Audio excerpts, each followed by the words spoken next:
In the early 20th century, the hugely influential psychiatrist Carl Jung embarked on a terrifying journey into his own soul, a journey he documented in a secret, magnificent, and deeply personal book bound in red leather. Inside its pages, he didn't just find monsters and gods. He came face to face with the ancient prophet Elijah.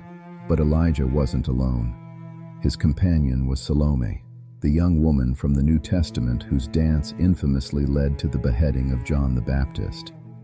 A wise prophet and a tragic temptress, together. Now, this bizarre pairing isn't just some random dream, it's a coded message from the depths of the psyche, and in this video we're going to unpack why Jung saw this strange prophet as the key to understanding one of the most powerful faculties of the human mind, our own inner logic, the Logos. Section 1. The Red Book, a journey into the depths. Before we can get to Elijah, we have to understand the world he comes from. The Red Book, or Liber Novus, is what many consider the central work of Carl Jung's life. Over a period stretching across nearly 2 decades, he poured his visions, fears, and profound psychological discoveries into this one massive illustrated volume. This all started during a period Jung called his confrontation with the unconscious. After a bitter falling out with his mentor, Sigmund Freud, Jung found himself totally lost. He said it felt as though the very ground beneath his feet had vanished. But instead of running from this crisis, he dove headfirst into it. He decided to take the terrifying, chaotic images erupting from his unconscious mind seriously, not as symptoms of madness, but as messages from the oldest parts of his own being. He found himself in a desert, which he quickly realized was the desert of his own self. His soul had become barren because he'd focused only on the external world, what he called the spirit of the times, while neglecting the internal world, the spirit of the depths. He meticulously recorded his dreams and waking fantasies in a process he named active imagination. He'd actually talked to the figures who appeared, asked them questions, and listened to what they had to say. The Red Book is the record of that conversation. It's Jung's personal mythology, a map of his journey toward wholeness, a process he would later call individuation. And it was in this inner world that he met a figure of immense power, the prophet Elijah. Section 2. The Paradoxical Encounter, Elijah and Salome. In a vision from a chapter called Mysterium. Encounter, Jung finds himself standing before an old man who looks like a prophet straight out of the Old Testament. At the man's feet lies a huge black serpent. He introduces himself as Elijah, and with him is a beautiful but blind young woman, whom Elijah introduces as his daughter, Salome. Jung is horrified. He knows these names. Elijah is a towering figure of spiritual authority in Jewish, Christian, and Islamic tradition, and Salome is the seductress tied to the murder of a saint. To Jung, they represented the most extreme contradiction you could imagine. He cries out, "You, Elijah, who are a prophet, the mouth of God, and she, a bloodthirsty horror, you are the symbol of the most extreme contradiction." But Elijah's response is simple and completely floors him. We are real and not symbols. He insists that he and his daughter have been one since eternity. This statement is the first huge clue. Jung realizes he isn't looking at 2 separate historical ghosts. He's looking at 2 fundamental principles of his own psyche that are inextricably linked. Elijah, Salome, and the serpent between them are ancient, pre-conscious parts of the self from which our conscious mind is born. This is the central mystery of the whole encounter. Why would the psyche bind these 2 figures, the saint and the sinner, so tightly together? To answer that, we have to decode what each of them represents.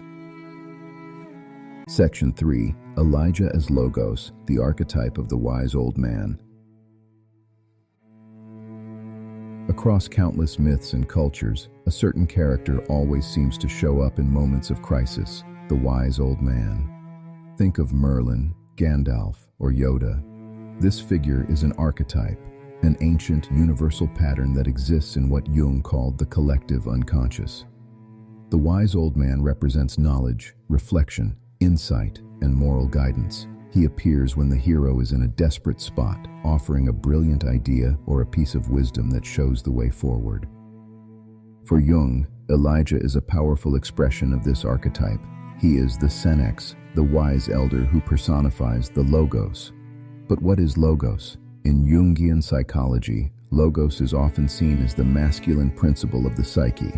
It's the faculty of discrimination, judgment, insight, and objective intellect. It's the mind's power to create order from chaos, give form to ideas, and think ahead. Jung specifically connected Elijah to forethinking, the ability to anticipate, plan, and understand consequences. While Jung himself warned against reducing these living, breathing visions to simple labels, logos is the term he used to get at what Elijah represented, his own capacity for rational thought and spiritual insight. Elijah is Jung's inner guru, the voice of sober wisdom that keeps him grounded during his dangerous journey. He represents the part of us that seeks meaning, clarity, and truth through intellect and reflection. Section 4.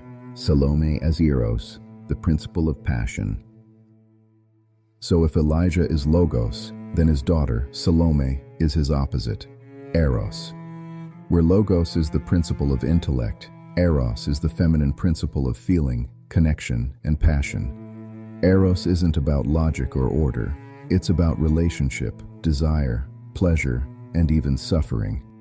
If logos is the riverbed that gives the stream its direction, Eros is the powerful, rushing water itself. Jung was initially repulsed by Salome because she was everything he, as a rational scientist, had feared and suppressed. She is raw, instinctual passion. Her appearance as one of the most significant early female figures in the Red Book marks a critical turning point in Jung's journey. But why is she blind? Salome's blindness is deeply symbolic. It signifies that Eros, in its raw form, is an unconscious, instinctual force. It doesn't see with the clarity of logic. It simply feels, desires, and moves. Jung later commented that her blindness showed how his own thinking function, his logos, had subjugated and repressed his feeling function, his Eros. His task, he realized, was to give her sight by making his own passions conscious. And what about that black serpent at Elijah's feet? The serpent, an ancient symbol of transformation, danger, and healing, represents the living, dynamic energy that moves between these two opposites. It's the tension and the bridge connecting thinking and feeling, forcing them to deal with each other. The revelation, integrating the opposites. So, the big aha moment for Jung wasn't that he had to choose between Elijah and Salome, between logic and passion. It was the stunning realization that they were already a package deal. Elijah's statement that they are one since eternity means that these two principles are a fundamental, inseparable pair within the human psyche. A person who lives only in Elijah's world of pure logos becomes dry, rigid, and cut off from the vitality of life. Their thinking becomes a prison.